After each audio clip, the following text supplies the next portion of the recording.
How many of you wish you had more money in your life? If we're honest, I bet we all wish we had more money. The question is, how do we do that? Work more? Work longer? Harder? Perhaps that is part of the answer, but what if there was also another way? What if you were able to more easily and effortlessly attract money into your life? Sort of like being a money magnet. My guest today, her name is Jodielynn Craven, has spent the better part of the past decade studying money, what the keys to abundance are, and how to attract more money into your life, as opposed to pushing it away. In today's podcast episode, we'll dive into greater detail about how you too can attract more money into your life.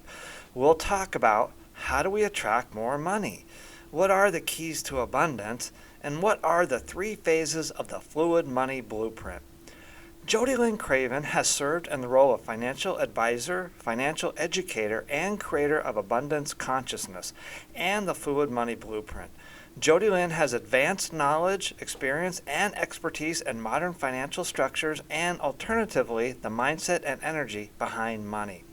Her work in the energetics behind money, application of alternative money modalities, and her signature process, the Fluid Money Blueprint, a step-by-step guide for entrepreneurs who want to learn how to consistently attract more money and never feel like they are running out, has brought her into the spotlight among clients all over the globe. She is also the author of the ebook Abundance Consciousness, which can be purchased through her website at jodelyncraven.com.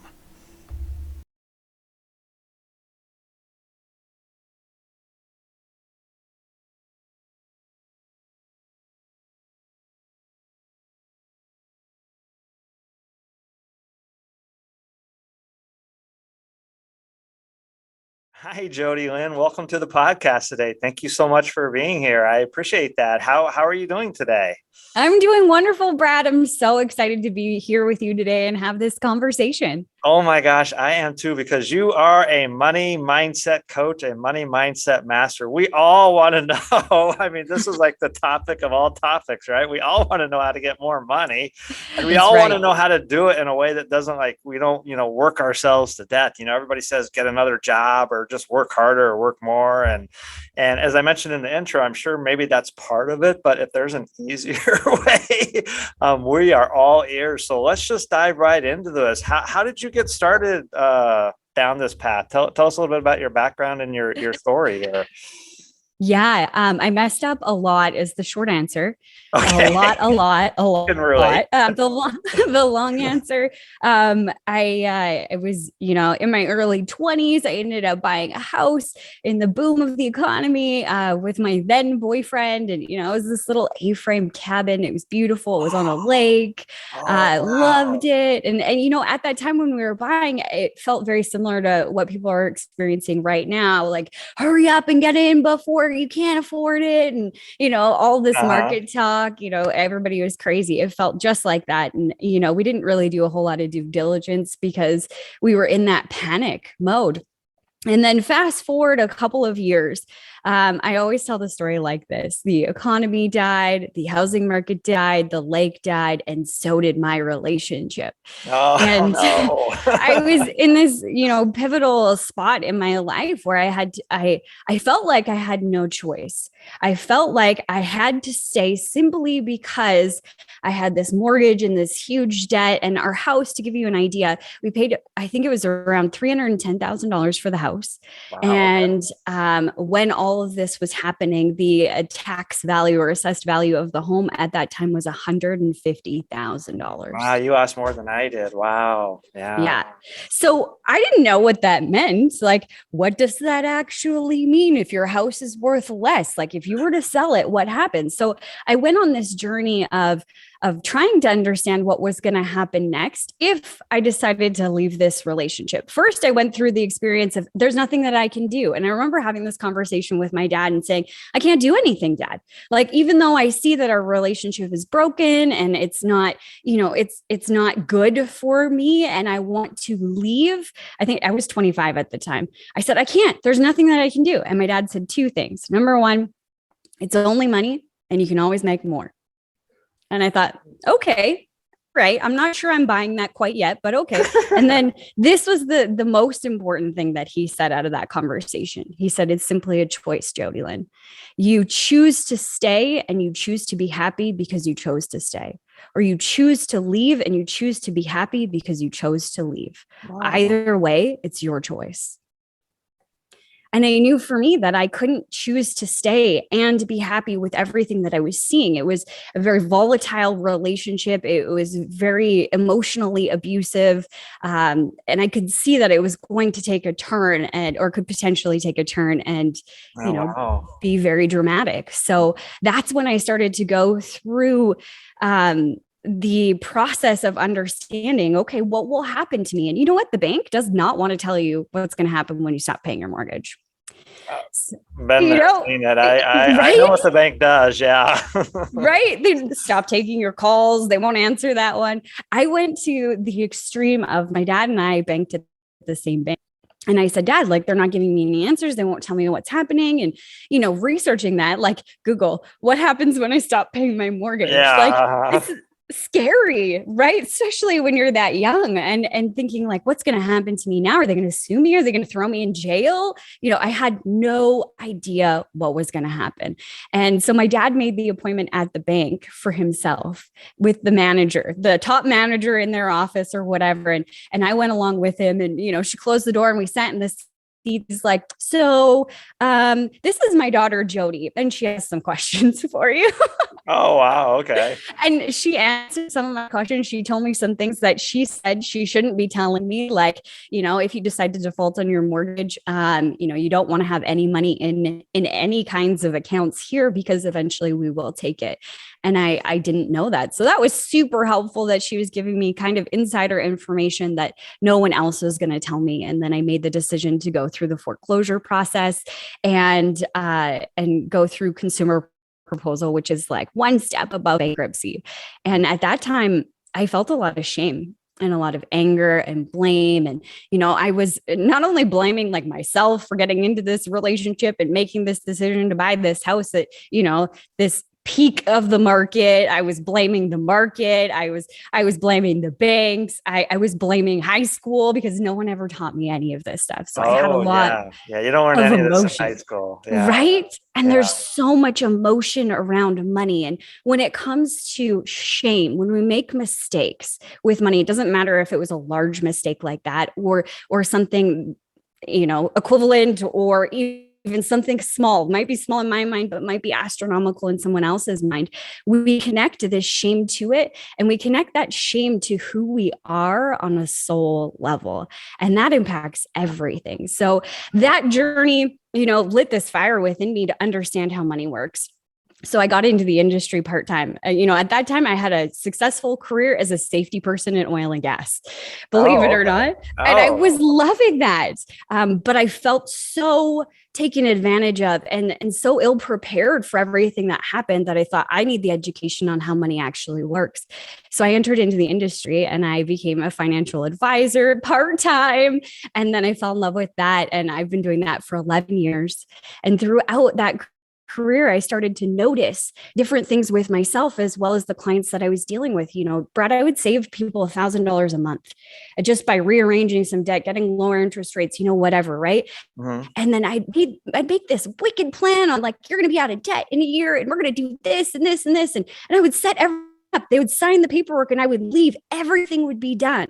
And then I'd go back in a year or two to do a review and they'd be in a worse position than when we started.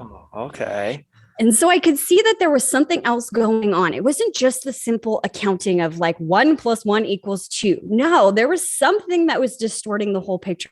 So that's when I started leaning into money mindset and the law of attraction and started consuming everything I could.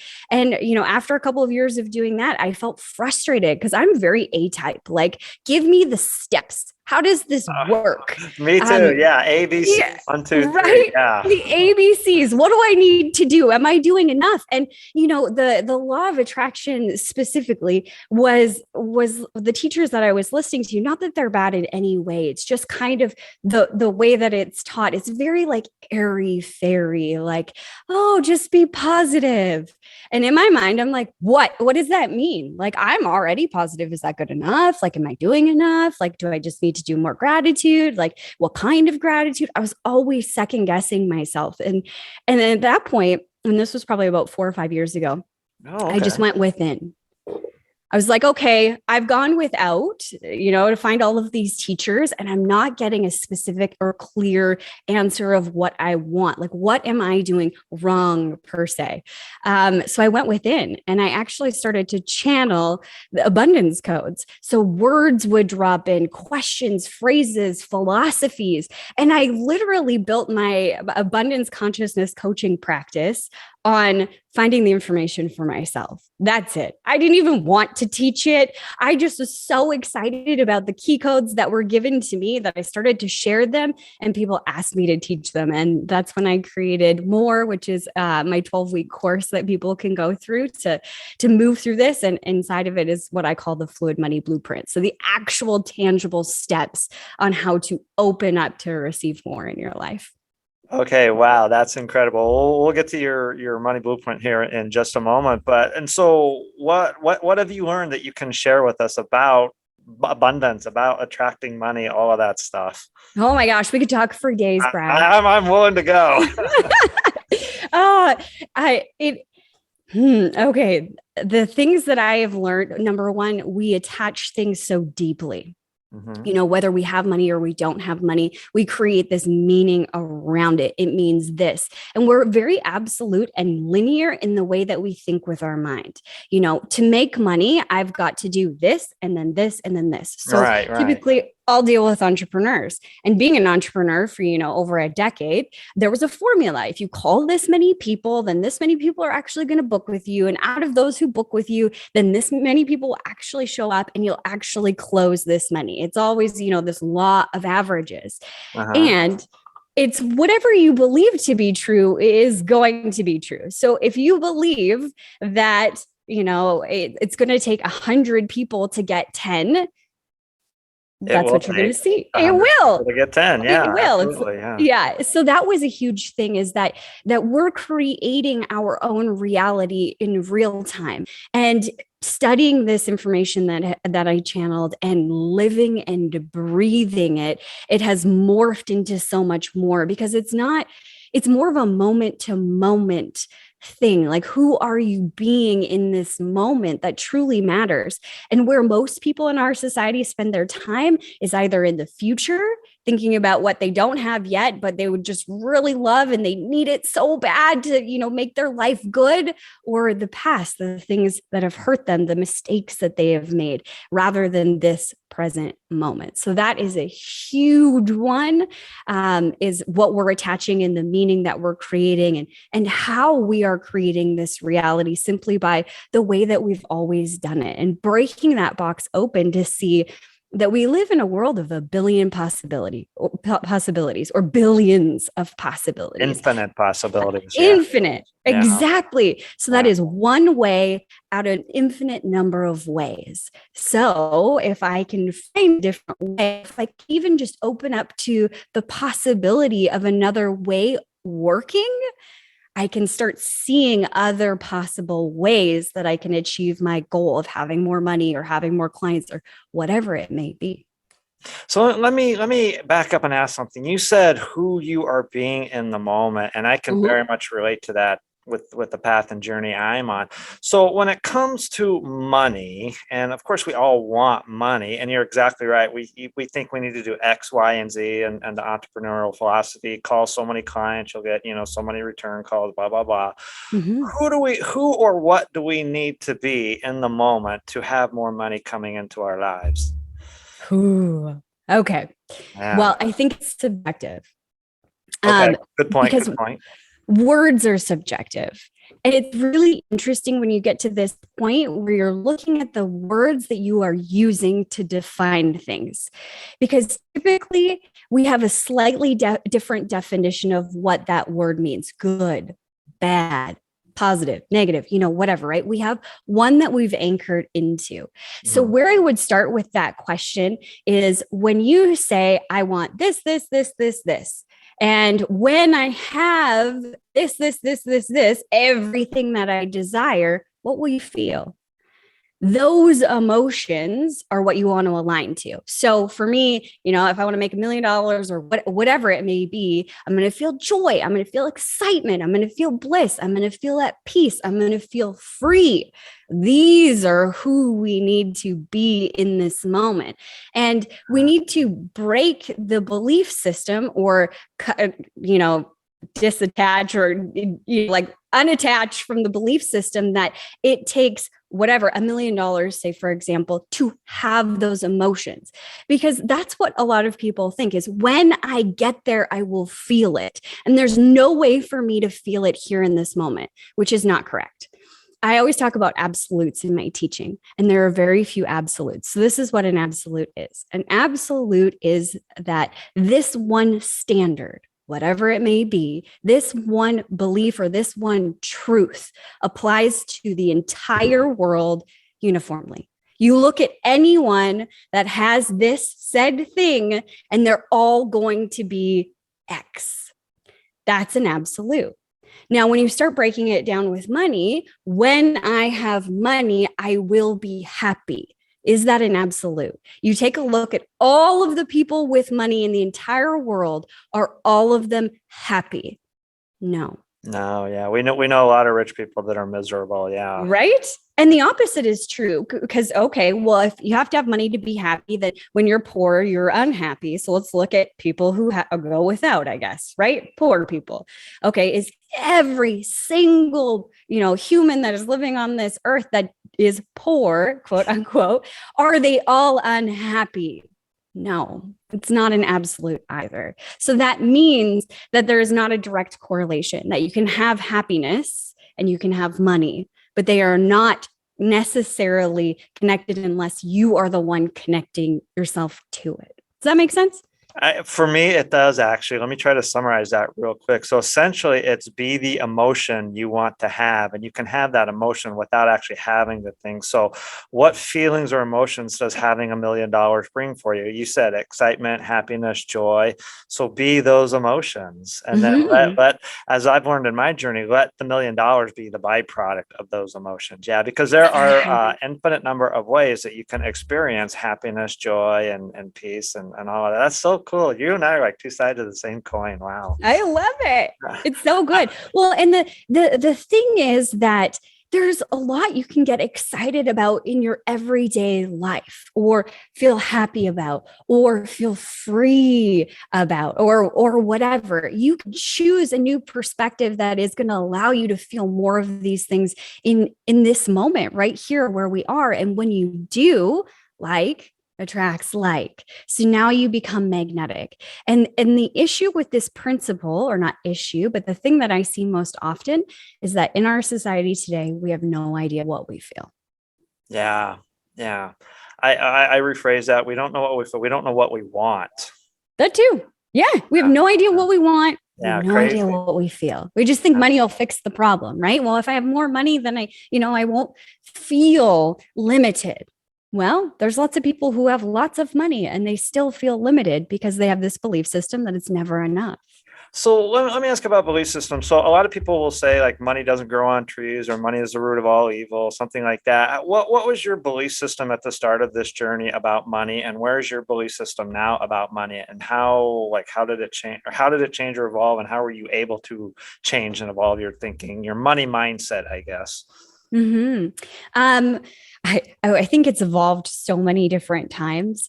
But there's been this cycle that I've gone through. I actually explain it in my book. It's the 9 cycles that we go through with money, and it's the evolutionary side of things. I started and I was very unaware. I have no idea. Money, what? I like clothes. I got 2 jobs in high school because I wanted nicer clothes. I just make money work and I harder. spend it. Yeah. Yeah, exactly. No big deal. Like whatever. Money was like easy come, easy go. I was so unaware of it. And then I went into this mode. And typically when we hit like adulthood and we become responsible, we Right. fall into this category of safety, where everything feels unsafe. And a lot of people in our society get stuck here. I don't have enough money. I'm limited in this way or that. Like everything feels unsafe. And we play this blame game, just exactly what I explained to you when I was going through that foreclosure process. I was angry with everyone else. It was everyone else's fault that I got into this position. Then we move to tribe, where we start to see how we are blocking ourselves from receiving, how we're putting ourselves in this box. But we still end up doing the same things over and over again because we're watching the people around us and deciding what is true and not true based on the examples we have in our life. So I've gone through those, and then the spiral keeps going. And as you enter the next levels of the spiral, you are uplifting your vibration with each one. So for me, I went from being scared all the time, I don't have enough, and feeling super limited, and having anxiety and panic attacks.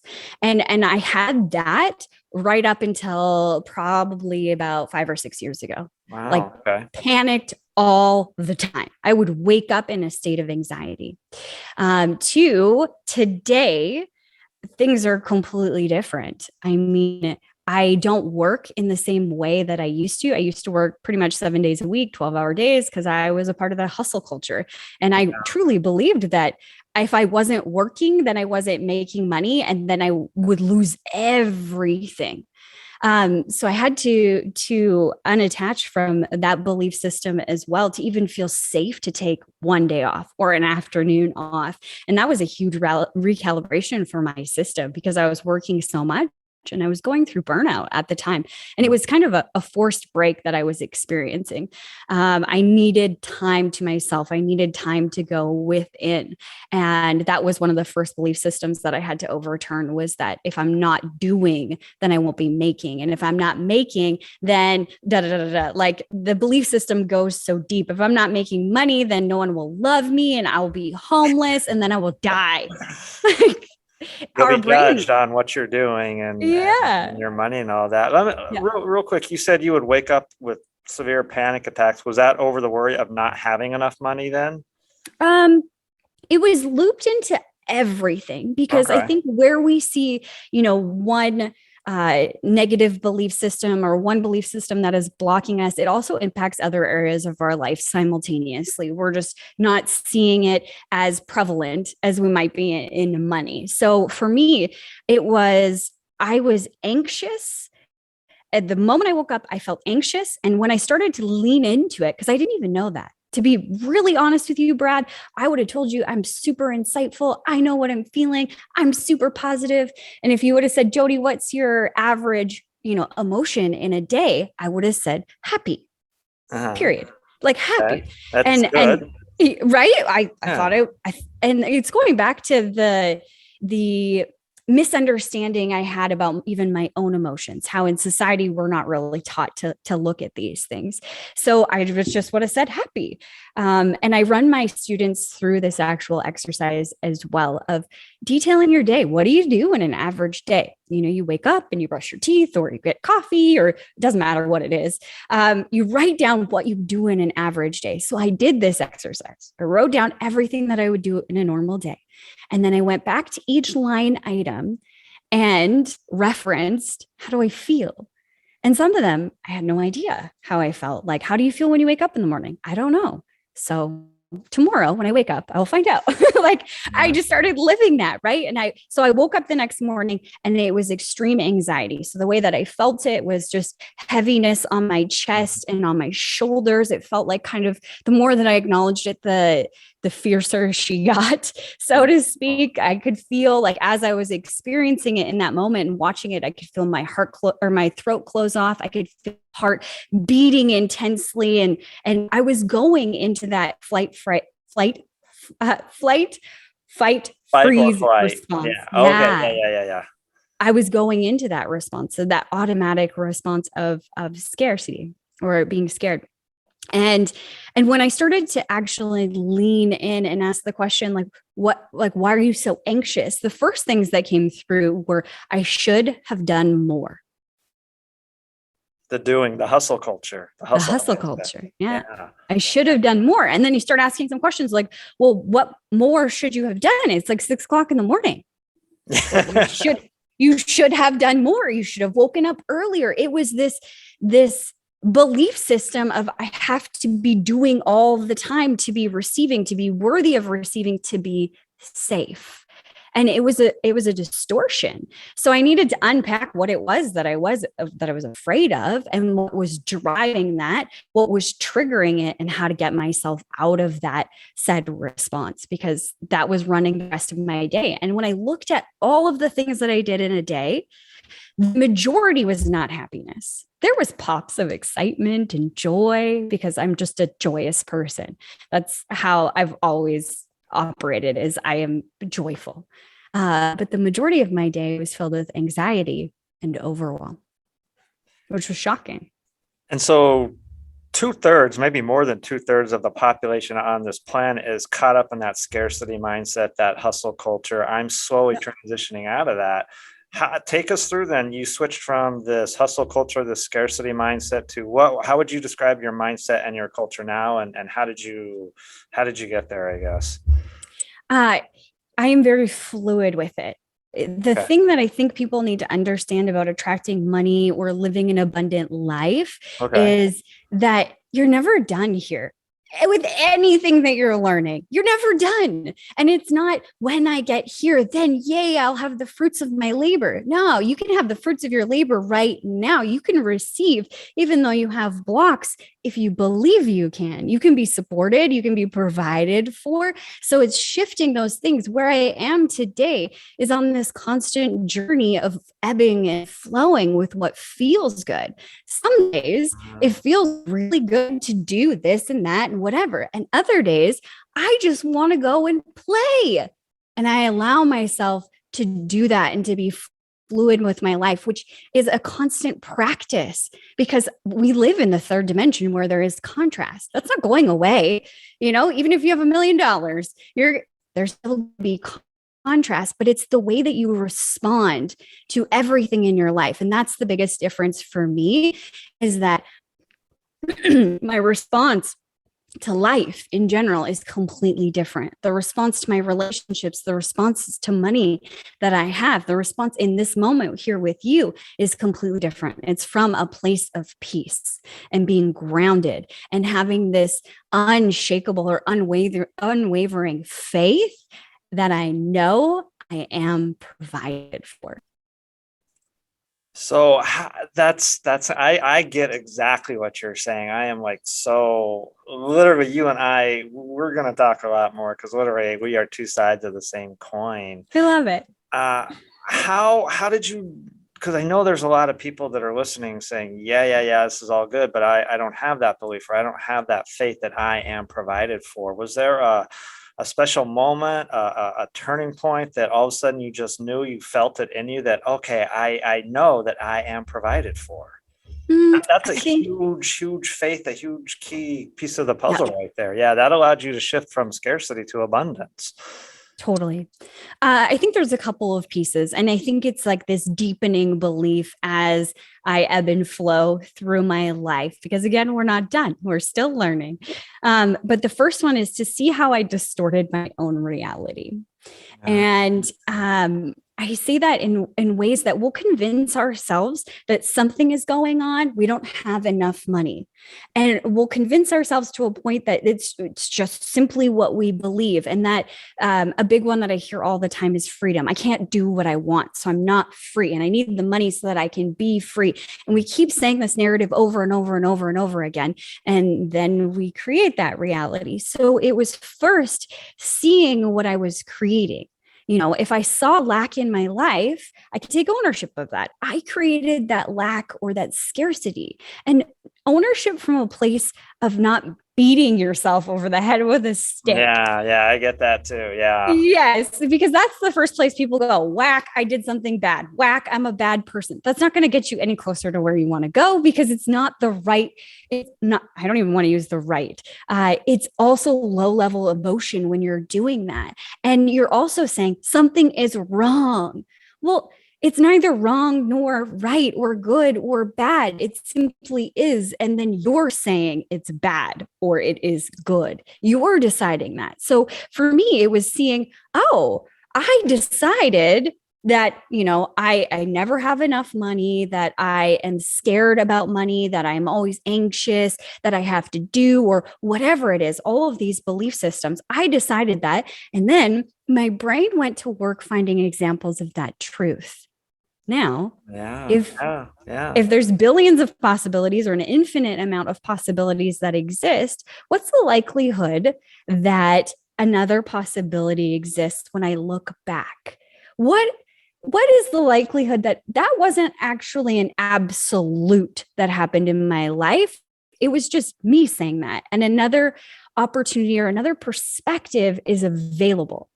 So then I look for a new perspective. Is there a different way to look at what's happened? So let's use the bankruptcy, foreclosure, stuff like that. Most get stuck there. I totally torched my financial credit. I lived with my brother and his pregnant wife. I had to do all of these things. I'm a loser. It's the worst thing that happened to me. I'm never going to recover. I was stupid. I should have known better. These are all things that I would have said to myself at this point. I could I could carry on with all of those things that I completely derailed my financial life and I'll never recover. I could have had that belief system forever. And I think there's people who have gone through the same thing that we have and still do have that belief. Yeah. So I was looking at that scenario and asking, is there another way to look at it? Is there another perspective?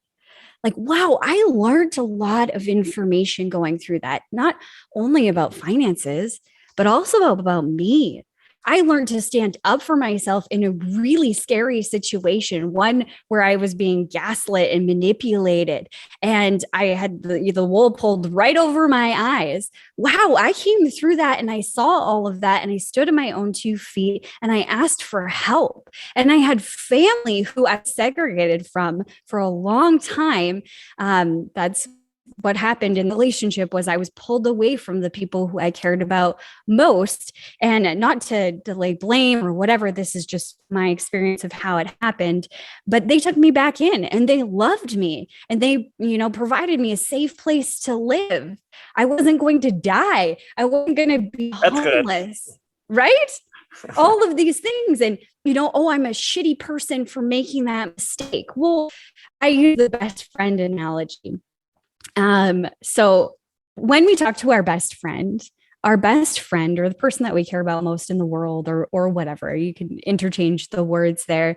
When you're down on yourself, or let's say they come to you and they're down on themselves and they're like, I'm such a bad person and I did this and I did that and la, la, la, they're saying all this stuff. Your job as the best friend, or in my opinion, your job as the best friend is to lift them up and to show them what you see, because you see their light. You see how extraordinary they are and how beautiful they are and how this mistake does not make them. It is just a thing that happened. And then they choose how they're responding from it. Or to it.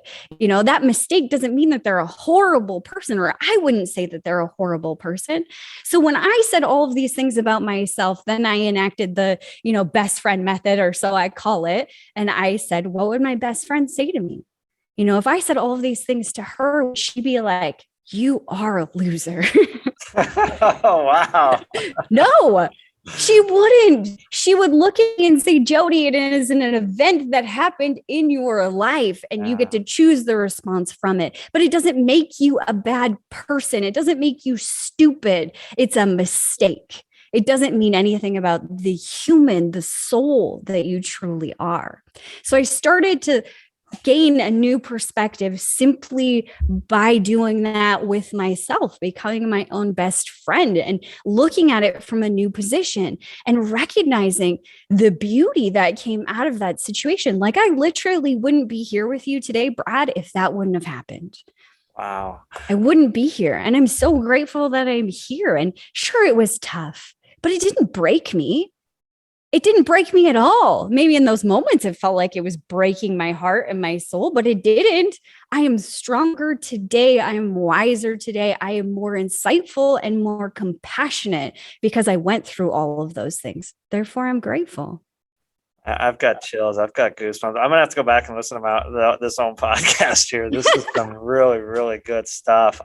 Let me get into now your book a little bit. So you've got a book, Abundant Consciousness, and you've got something called the Fluid Money Blueprint. Yes. What can you tell us about? I think you mentioned something in your bio about there's 3 key factors to abundance, or 3 things of the Fluid Money Blueprint.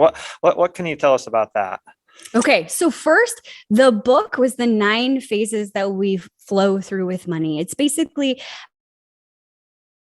how we ascend our consciousness. And it's all related towards money. I think it's only 28 pages. It was directly channeled. It's so interesting because the people who know me know I don't speak like that unless I'm channeling. So it's such a beautiful, beautiful document.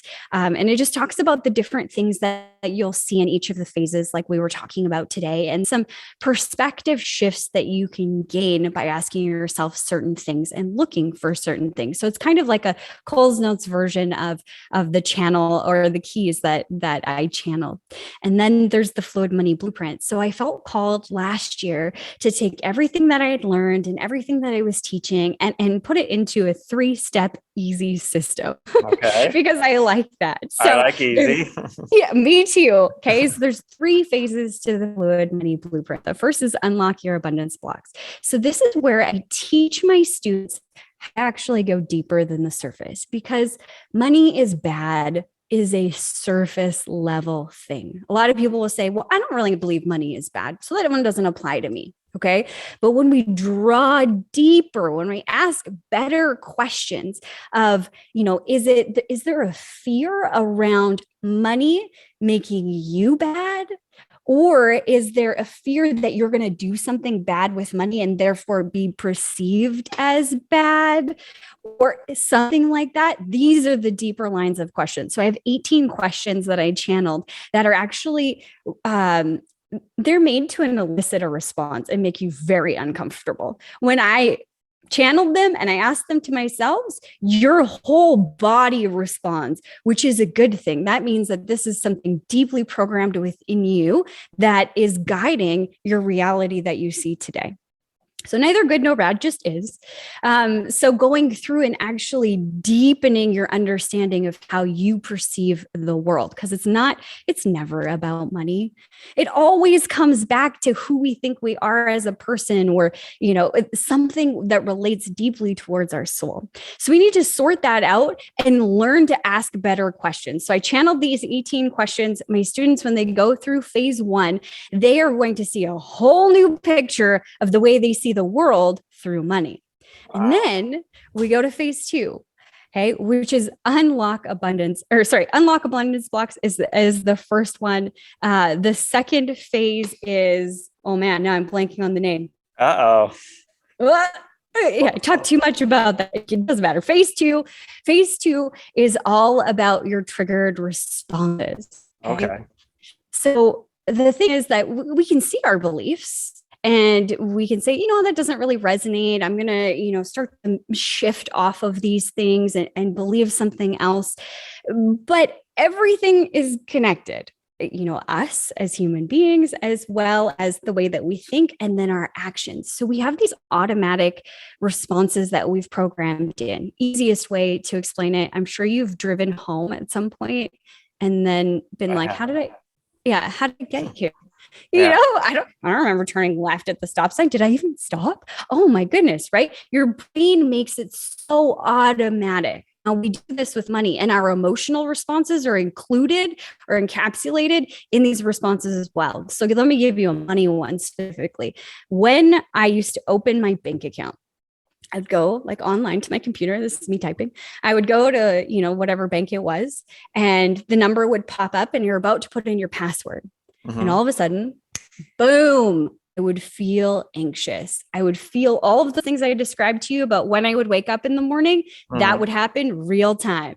My throat would close off, my heart rate would spike, and I would have this undeniable or unwavering fear that I didn't have enough money. And the interesting thing, Brad, is that I would shut down my computer without ever going into my account. And I would go into action mode because I was a beast. I was really good at hustling.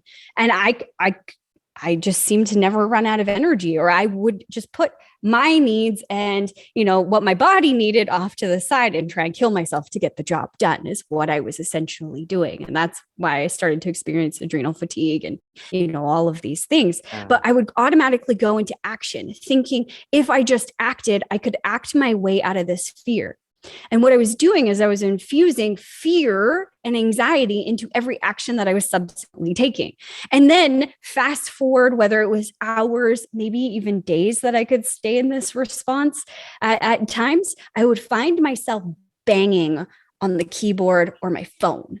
Like it doesn't take that much force to type in a phone number on an iPhone that is, touchless or touch screen, right? But I'd be banging.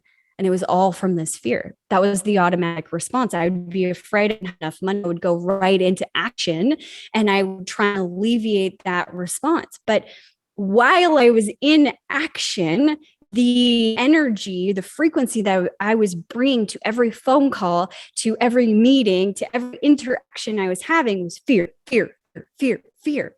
People can feel you, whether you are in tune with it or not.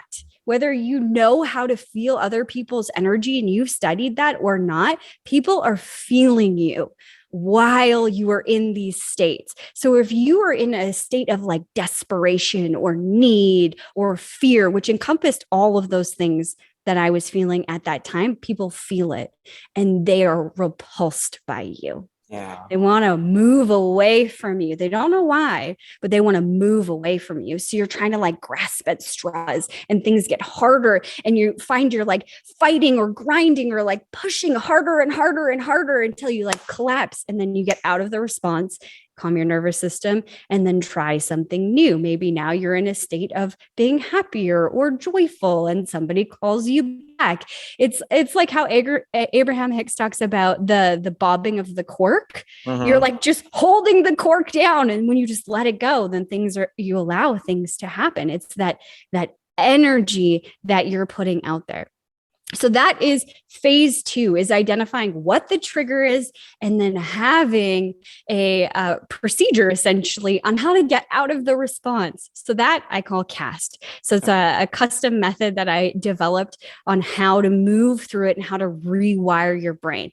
Because what we want is instead of your brain taking over and having this automatic response every time you touch money, every time you open up your bank account or whatever, we want to choose a response that's more in alignment with where we want to go, because everything I told you was fear and lower level vibration, which we've already identified at the beginning of this podcast is not in alignment with my great desire, right? It's not joy. It's not bliss. It's not any of those things, right?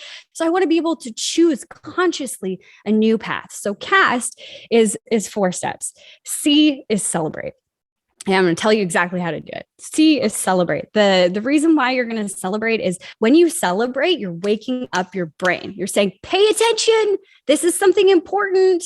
So now what you're doing is later on down the line, because it's not kind of a one and done. If these things are stuck deeply within you and you've done this response, 100,000 times, you're in 30s or whatever, and it's been that way for the last decade, and you look at your bank account every single day, this response is well ingrained, like a groove in a record, right? So we need to practice this. So the reason why we celebrate first is because then we're telling the brain, when these feelings come up, when these thoughts come up, I want you to let me know. It's like a red light indicator on your dashboard of your car. Hey, the engine is going to blow up. I don't know anything about cars, but I know if that red light comes on, I call my husband. Yeah. That's it. I stop and come. That's the first thing I do. If he's not available, I call my dad. Right. So it's telling your brain to be your natural guidance system or your guidance system when you're going into this pattern that no longer serves you. So celebrate's the first thing. Then there's the A, which is acknowledge. Now, this one is the hardest thing for people because they're afraid to be anything but positive.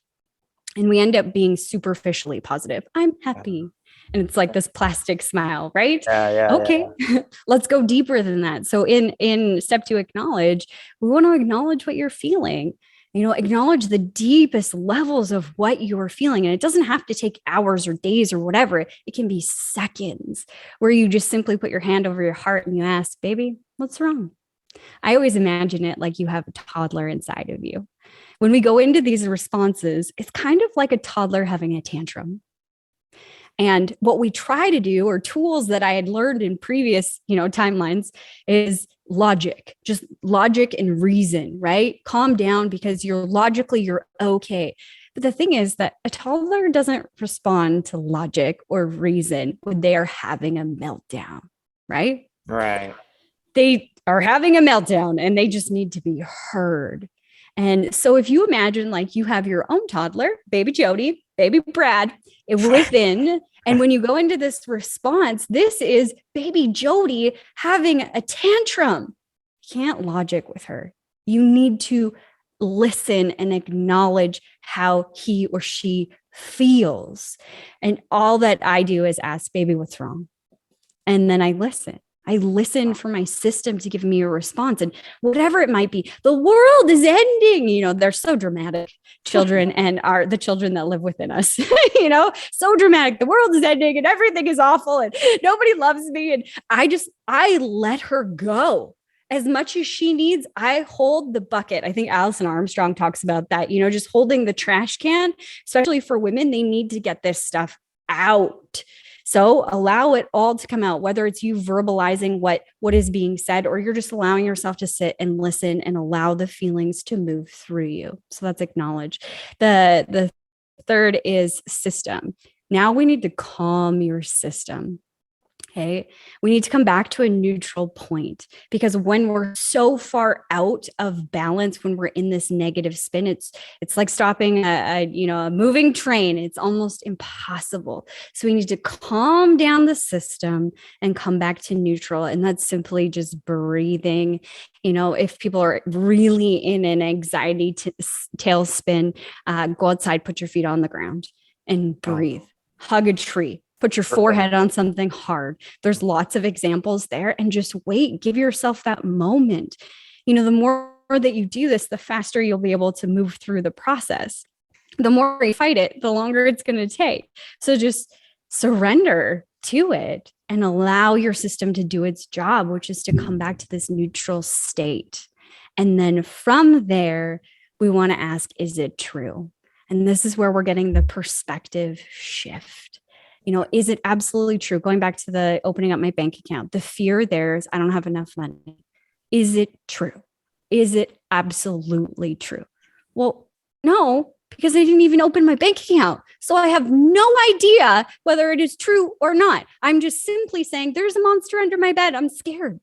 You gotta without even checking or looking. Yeah, exactly. So then asking yourself, is it absolutely true? And coming back to this moment. Here's another thing we do with money. We look at the next 2 weeks, 3 weeks, 4 weeks, whatever. It's the beginning of the month. So this is a really good example, right? A lot of people have their stuff at the beginning of the month, and then they have nothing until the beginning of next month, right? That's when all of their bills come out. So after all of their bills come out, maybe they're okay for a day. And then after that, the typical response that I see with my students and with my clients in my brokerage business is I don't have enough money, because they're looking at what they have right now in this second and applying it to what they need to pay for in 3 weeks from now. So what we do when we do that is we create this false sense of anxiety, because we're saying and we're putting out there, I don't have enough money and I'm not going to get any more, which is not absolutely true. If you have 3 weeks, there's a lot of time for money to come in to support you. So really looking at that is it true piece, and that's cast. So that's the second phase of the fluid money blueprint. It's dismantle negative money perspectives. That's what the phase is called. I got too excited about all the information inside of the phase. No, this is good stuff. So yeah, what's the third phase then? The third phase is abundance on autopilot. So this is where we're going to look at. So we've already looked at your belief systems and we've started to shift those. We've already started to look at your patterns, your automatic programming, and we've started to create new programs within your brain so you're not reacting the same way. So all of these things are being done already. And now it's, what do you want instead? If you want a life that has more joy and that feels free, how can we bring those emotions into your daily life? It's re-engineering your life based on the emotions that you want to feel rather than the things that you have to do. And it's also breaking that box of possibility. I always call possibilities a muscle. Our brain's ability to see possibilities is just a muscle. We're either conditioned to see possibilities everywhere we go with everything and everyone, or we're conditioned to the opposite of there's no way, it's not going to happen, whatever. The way that we get money, we were just talking about this, right? I got to make this many calls and this and that. We want to break open these boxes and ask what else is possible and begin to challenge the brain simply by doing the exercise of what else is possible. Is there another way money can come in? Is there another way that I can be supported and provided for, so that you're now seeing a new perspective on the now, and it's abundance on autopilot for a reason, because you are aligning your day to be magnetic, so that day in and day out, regardless of how much you're actually doing, your energy, your frequency is magnetizing more towards you, more money, more joy, more abundance. Because the bottom line of all of this, Brad, is abundance is more than just a number. It is your entire life. It is all of the things that you want more of. That's what abundance truly is. Wow. I've got goosebumps. Thank you. This has been incredible.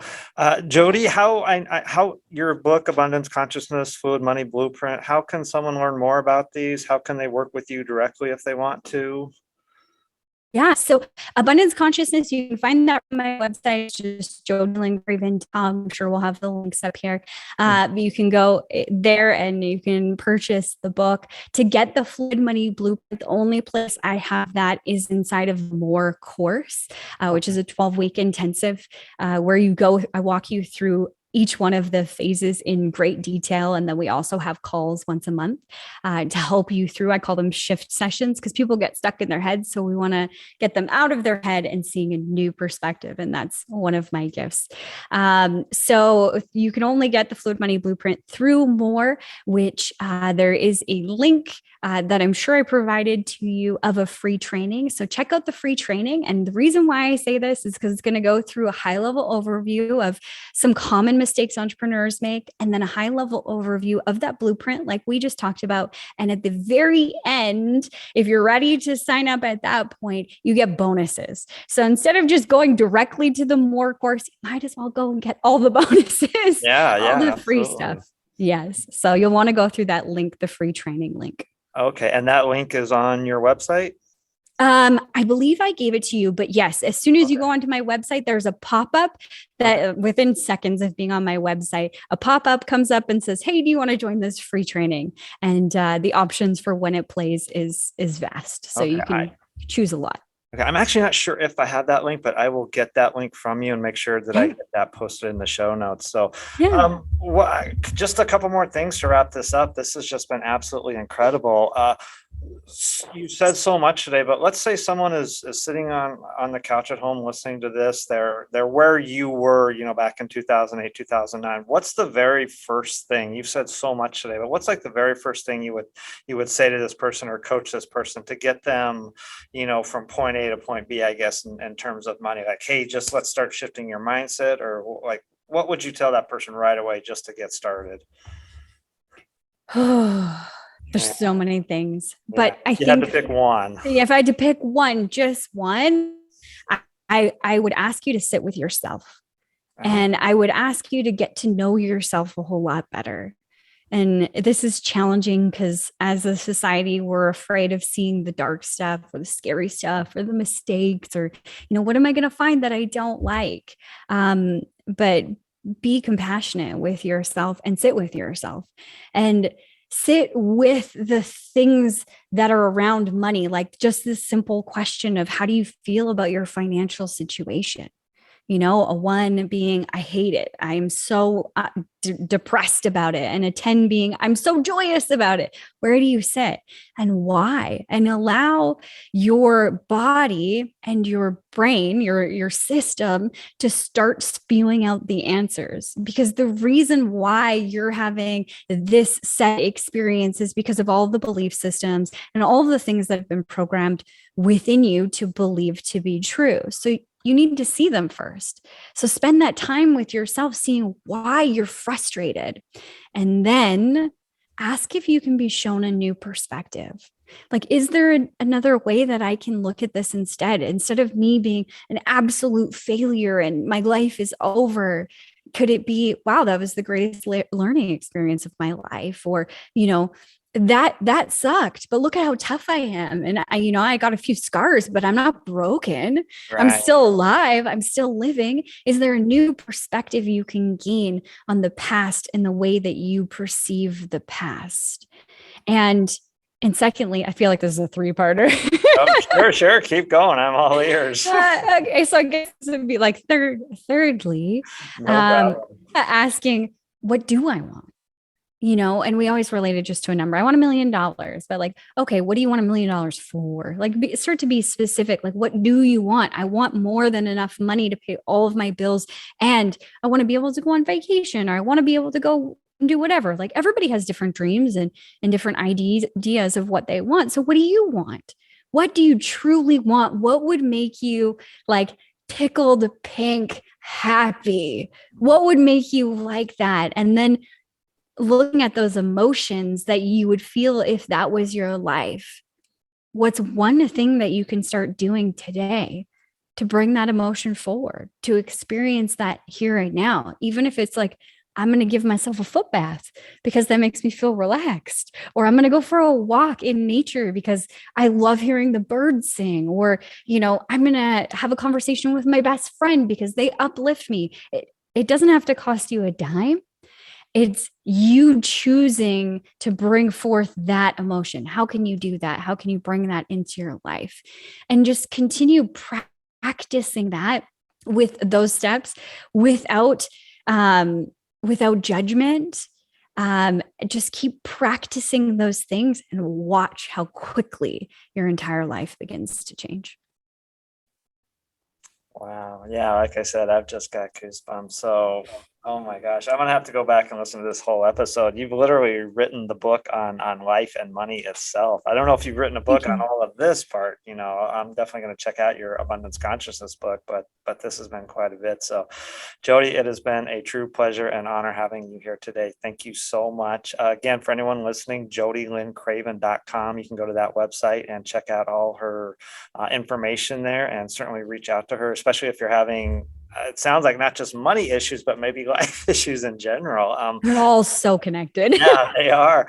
That's one last question I want to ask you, Jodi. So looking back at your life, 10, 12 years ago compared to where you are now, night and day different, would you say? I mean, how would you've got a new house now, I would assume, a new relationship, all that, everything has completely Mhm. changed around for you? Yeah, it's I don't focus on the tangible things that you can see, but all of those things have changed. Like, I got married to the love of Okay. my life. Like, he Wow. literally walked through my door of my office just randomly one day. So great. That's how we met. But married the love of my life. We're working on a family. We have a beautiful 120-acre property that we're going to build on. We've built a shop there, and like living quarters within the shop. shop, essentially.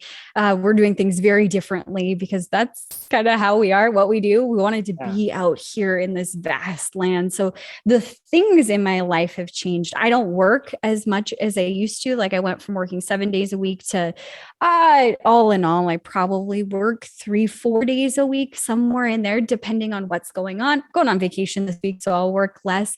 All of that is different. The way that even people perceive me is completely different. I went from being very like stern and almost like manic, just like to a lot more open and the person that you obviously see today. And the way that I feel is the most different because I don't wake up in a panic anymore. I am truly grateful, even for the contrast that I still experience in this 3D world that we live in. But it's now like a running joke, like, oh, interesting, I'm learning about myself. It's become the greatest journey, the greatest adventure I've ever known. And I'm just excited for today and the next day and the next day that is yet to come and the unfolding of who I am truly. You are a shining example of what life can be about, should be about, is supposed to be about for anyone, anywhere. So Jodi, again, thank you. And for everyone listening, wherever you are in the world today, thank you very much for being here. We would not be here without you, the listener. So I deeply appreciate that. And I always like to ask or humbly request at the end, if you are listening, please share this episode as far and wide as possible. We want to get as many people a money consciousness and a life consciousness as we can. So please share this episode, and wherever you do listen to your podcast, I would sure appreciate you leaving that review. A 5-star review is super happy. Again, Jodi, thank you for being here, and thank you all for listening. This is Coach Brad. As I always like to say at the end, be well, be safe, be happy, eat ice cream. Take care, everyone. We'll see you next time.